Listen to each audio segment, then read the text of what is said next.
Three stocks to buy here right now in November 2020. A lot of opportunities have popped up in the last month. I know the market has been crazy ever since elections, so some of these picks may already change by the time I've released this video. However, they are still great businesses and I do have a very close eye on them. But the good news is a lot of the uncertainty is now behind us. The path forward is a lot more clear, and I think these companies specifically are going to be big winners in the next few years. Guys, remember, I'm a long-term investor. These are long-term stocks. So if you're on board, you want to make a ton of money over the long term, make sure to stick around for this whole video. The three stocks we're going to cover today are first, a big, massive media company. I believe a big segment of their business is undervalued still, even through everything that's been going on. Secondly, we're going to talk about a defense company. This stock doesn't see a lot of dips very often, but the elections have presented an opportunity. And third, a fintech company with strong growth still ahead that's down over 15% currently and was down 20% at its lows a couple of weeks ago. So guys, you know the drill. Drop a like down below to show your support for this video, and make sure you stick around to the end of the video because I will share which of these three stocks I own, if any. Also, if you want to see my entire portfolio, what stocks I hold, when I buy and sell stocks, consider joining our VIP group. Link is in the description down below if you're interested. Now again, I'm just going to restate this. A lot of these stocks have seen big moves in the last few days, so the prices and the charts you may see could be slightly different from today's prices. However, like I said, the businesses still remain intact and I'm still bullish on them. First up is a massive media company that I believe is very undervalued, and this company is Disney. Disney is a media giant with worldwide exposure and multiple business segments. Theme parks, movie theaters, and cruises, these are three of their main segments that are hurting right now. Last quarter, they reported declines year over year in all of these segments, so it's clear that the global issue right now is impacting Disney quite significantly. But you have to ask yourself, is this a long-term problem or a short-term issue that Disney's seeing? In my opinion, this is all short-term issues for Disney, and when I'm looking 3 to 5 years out, we're going to be well beyond this global issue, at least I hope we are, and if that's the case, Disney will be booming once again. Think about it, consumers can't go to movie theaters to watch Disney movies.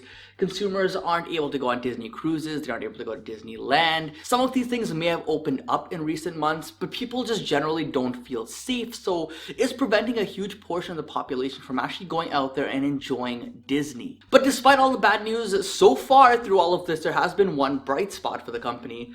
Of course, I'm talking about Disney Plus. This platform has been their saving grace through all of this, and they're seeing some amazing growth and adoption here. And it's not just Disney Plus. ESPN and Hulu has also seen nice upticks because of people staying at home, and this could be a long-term trend in Disney's favor. Many of these consumers that sign up may choose to actually keep the service even when we resume normalcy. Now guys, if you ask me, I think the market is very narrow-minded here with Disney. They are definitely seeing that Disney is hurting right now, which is why their stock is still so suppressed. However, they refuse to see that in a few years, Disney should be back to a very strong business and most likely will be stronger than they've ever been before. I strongly believe that investors are undervaluing the Disney Plus aspect of the business right now, and here's why. $225 billion, yes, $225 billion is the market cap today of Netflix, a company that does exactly what Disney Plus does. Yes, Netflix is more global and has more customers, but it's clear to me that investors feel Netflix at this valuation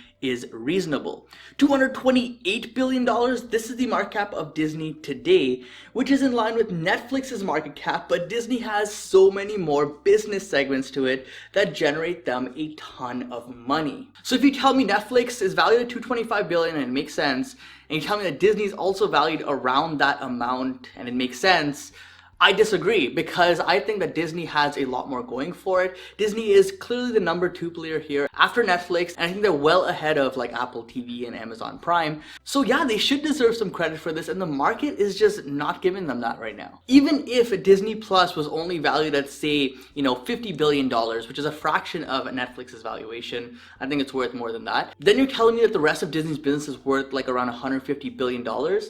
Guys, come on, let's be real. Disney is a profit machine. They're a great brand, a great business, and I think these prices we're seeing now are prices we're probably not going to see once the economy recovers and once Disney is back on track. Disney is expected to release their earnings on November 12th, so this will be an exciting stock to watch in the coming weeks. Now guys, let me know if you agree with my analysis here on Disney in the comment section down below.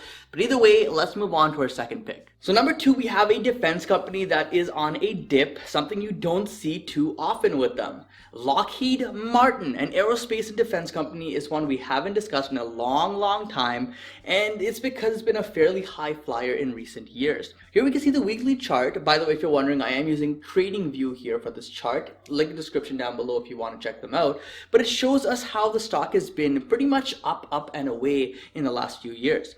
It really comes down to that orange line, which is the 100 moving average. But right now, guys, we're at that level, telling me that there's an opportunity possibly brewing here. But guys, charts alone don't tell you if a stock is undervalued or at a good price to buy.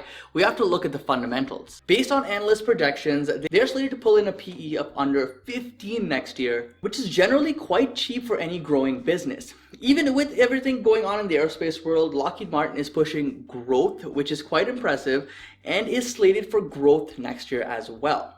The metrics for Lockheed look very strong too, a very profitable company that pulled in over $6 billion last year while growing their revenue nicely.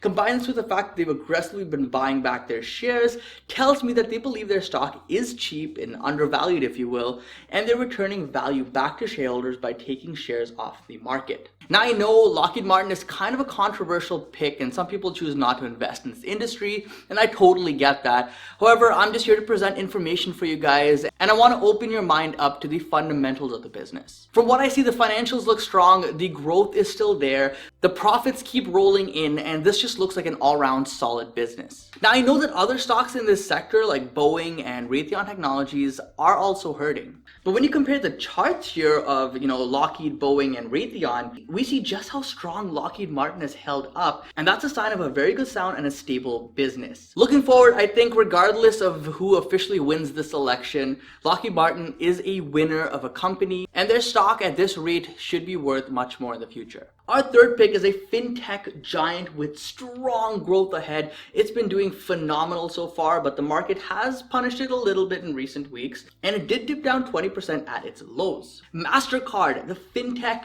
darling, made our list here for November stocks to buy.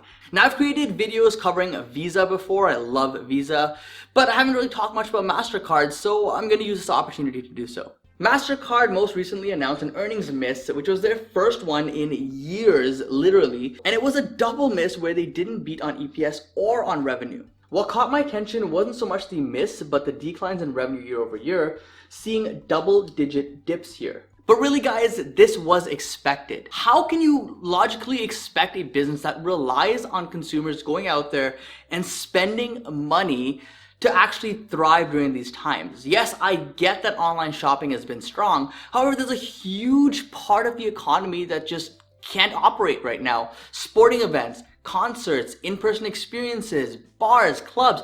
You can't spend money there, and these are all places where MasterCard and Visa thrive. Now, the similar question can be asked with Disney. Is this going to be a long-term issue for MasterCard, or is this something short-term? Again, I think this is a short-term issue. Do I think that MasterCard is going to be pulling in tons of cash again when the economy fully reopens and people are traveling again, spending money again, and just having a good time again? Yeah, absolutely. And the market does not want to seem to price that in my opinion. Maybe it's because we don't know how long all of this is going to keep going on for, but regardless, if you're in it for the long term, it's an opportunity. The fact that they even brought in $4 billion this quarter was impressive to me considering everything going on. So I just can't wait to see the explosiveness here with MasterCard once things open back up. Now the recovery in MasterCard may come sooner than we think, with analysts actually projecting to see a nice bump up next year of double-digit growth.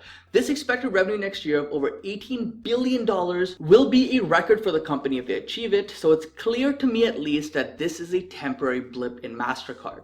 And while we have this open, let's take a look at that net income as well. It's booming and increasing exponentially as well, which is what makes me so excited about this model. Now guys, I get it, the hype right now is around companies like Square and PayPal, but Visa and MasterCard have incredibly strong businesses, worldwide exposure, and that's what makes them so attractive. There's still a lot of countries out there that haven't fully adopted credit cards, and once they do, that just opens a whole new market for these companies, and I think there's just a long way to go for them. Also, I know there's fears around, Venmo or Cash App competing with them. And I'll just say this, I believe that we will probably see Visa and MasterCard develop their own sort of application to pay from, because they have that network in place. They've already integrated in things like, Apple Pay, Google Pay. So it'll be interesting to see where they go with this. But I do have a feeling that there will be something competitive coming in the near future. Anyways, I promise you guys I disclose which of these stocks, if any, I owned. And the one I own is Disney. I'm a huge Disney bull. I've made plenty of videos in the past on Disney. And at these prices, I'm just nibbling shares here and there. Again, if you're interested in my whole portfolio, check out the link description down below to our VIP group where I disclose every stock that I own. And you also get access to a private Discord where I let you guys know when I buy and sell stocks. But anyways, let me know as always what stocks you're planning to buy here in November and what you think about these 3 picks that I went through. Love to hear your thoughts as always, guys. But either way, thank you so much for watching. Don't forget to invest positively, and I'll see you in the next one. Peace.